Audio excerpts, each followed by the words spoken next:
नमस्कार दोस्तों, मेरे इस मंच पर मैं अभिसार शर्मा आपका स्वागत करता हूं इस अपील के साथ कि आप मेरे इस चैनल को सब्सक्राइब करेंगे और उस बेल आइकन को भी दबाएंगे ताकि जैसे ही कोई शो करूं सीधे आपके मोबाइल फोन्स तक पहुंच जाए।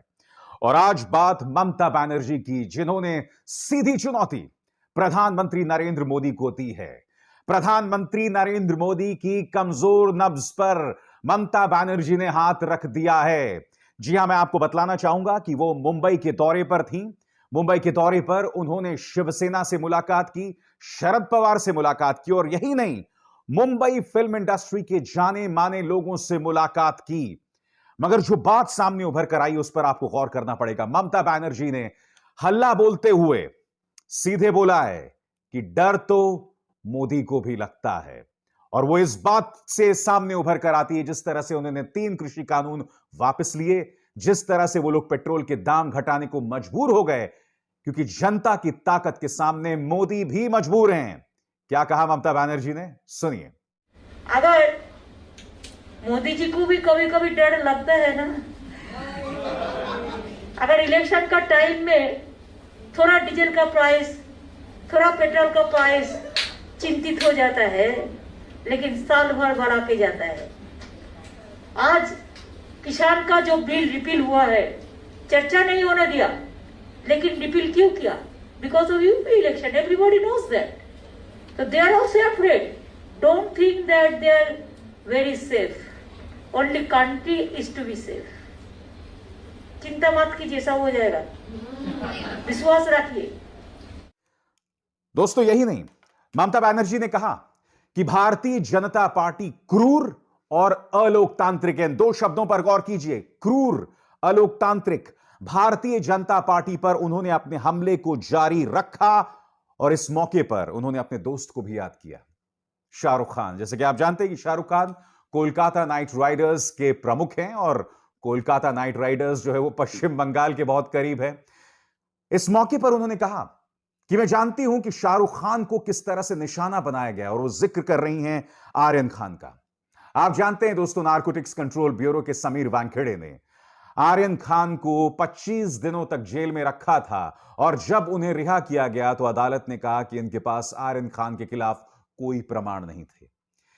उल्टा समीर वानखेड़े के खिलाफ लगातार कई प्रमाण सामने उभर कर आ रहे थे, जिसमें उनके अपने गवाह ने कहा था कि ये शाहरुख खान से 18 करोड़ की वसूली करना चाहते थे। ममता बनर्जी इस बात से आहत नजर आईं जब वो मुंबई के तमाम जाने माने लोगों से बात कर रही थीं, तो वो इस बात को नहीं भूली कि किस तरह से शाहरुख पर निशाना साधा गया है। और यह सवाल उनसे किसी और ने नहीं किया, बल्कि जाने माने फिल्म निर्देशक और निर्माता महेश भट्ट ने किया। किस तरह से उन्होंने शाहरुख के पक्ष में अपनी बात कही, देखिए। How are you, who I see as the face of hope, going to protect the liberal stream from the goons of the right wing, who have imposed on us the politics of silence, who have terrorized us and intimidated us? We have lost the moral muscle. The country has lost the moral muscle. Can we not all pool our resources and sing the song of India as we were born to? I think Moise is 100% correct. You have to sing for the future. You, the civic society, you have a very big role to play. India loves manpower, not muscle power. And unity in diversity is our origin. If you want to protect that, yes.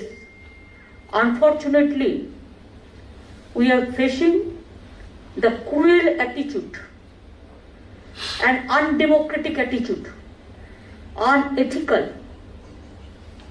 And I don't know how we have been tortured by, in the name of right wing, one political party. I know Moise, you have been victimized also. Shahrukh is also victimized. There are so many. Somebody can open their face, somebody cannot open their face. दोस्तों, हकीकत यही है।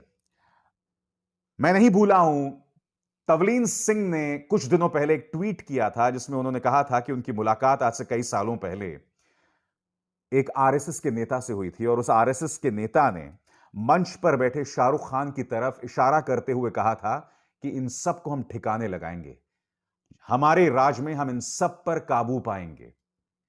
हो तो वही रहा है ना दोस्तों। शाहरुख खान पर निशाना साधना सिर्फ इसलिए कि वो प्रधानमंत्री नरेंद्र मोदी और उनकी ताकत के सामने नहीं झुके। हालांकि यह बात भी सच है कि शाहरुख खान ने जब रिया चक्रवर्ती पर निशाना साधा जा रहा था, उन पर पूरी तरह से खामोश थे। और इत्तेफाक देखिए, उसी ड्रग्स के मामले में जिस तरह से झूठे तरीके से रिया चक्रवर्ती को फंसाया गया, फिर उन्हीं के बेटे को भी गलत तरीके से फंसाया गया। मैं आपको बतलाना चाहूंगा कि ऑडियंस में स्वरा भास्कर थी। स्वरा भास्कर ने ममता बनर्जी के सामने मुद्दा उठाया कि आपको यह गौर करना पड़ेगा कि आज की तारीख में सरकार से जो सवाल कर रहे हैं उन पर यूएपीए आतंकवाद की धाराएं लगाई जा रही हैं। उन्होंने मुनव्वर फारूकी की तरफ इशारा किया। आप जानते हैं मुनव्वर फारूकी, वो कॉमेडियन जिसने कुछ दिनों पहले ट्वीट किया था कि मेरे 12 शोज कैंसिल कर दिए गए हैं, अब मेरे पास कोई और विकल्प नहीं बचा, मैं अपना करियर यहीं खत्म कर रहा हूं। ऑडियंस में स्वरा के साथ मुनव्वर फारूकी भी थे। स्वरा ने किस तरह से अपनी बात इमोशनल अंदाज में रखी, आप खुद देखिए। No one is invincible. How many ever inches their chest may be, and how much ever muscle power and money power they have. I completely agree with you that the resistance to authority and fascism, or whatever we want to call it, is all our burden. And I assure you, ma'am, that everyone in this room is doing their bit. There are many older, illustrious people who've spent their lives on this, but allow me to take a minute to introduce you to some of the younger people who have risked their careers and their employment and very livelihood to keep resistance in their own small way alive. Munawwar Farooqi is here. He has spent 1 month in jail. Stand up. So he spent a month in jail for a joke he didn't tell. But Raj is here. He runs a performance space that has been vandalized continuously for hosting people like Munawwar, like Aditi Mittal, like Agrima Joshua, who was attacked. Richa Chadha is here. Kubra Seth is here. Arpita, Ashwini sir, Avinash ji. All of these people are working in the film industry, facing a lot of resistance to tell stories where what is happening in India will find a place. Fahad is an activist who has multiple FIRs on him. We are in a situation today, and I'm sorry, I'm repeating what we all know, but it's a lived experience. We are in a situation today where for a common citizen like me, we either on one side, what are our options? What are we experiencing? On one side, there is the mob, completely unaccountable because the ruling dispensation has found a way to use the mob to its liking, and the police and the state seem to be completely okay with allowing that. On the other side, you have the state that uses arbitrary power and is distributing UAPA and sedition charges like it is prasad of a god we don't want to pray to but are forced to bow down to. This is our reality. मगर ममता बनर्जी आशावादी दिखाई दी। उन्होंने कहा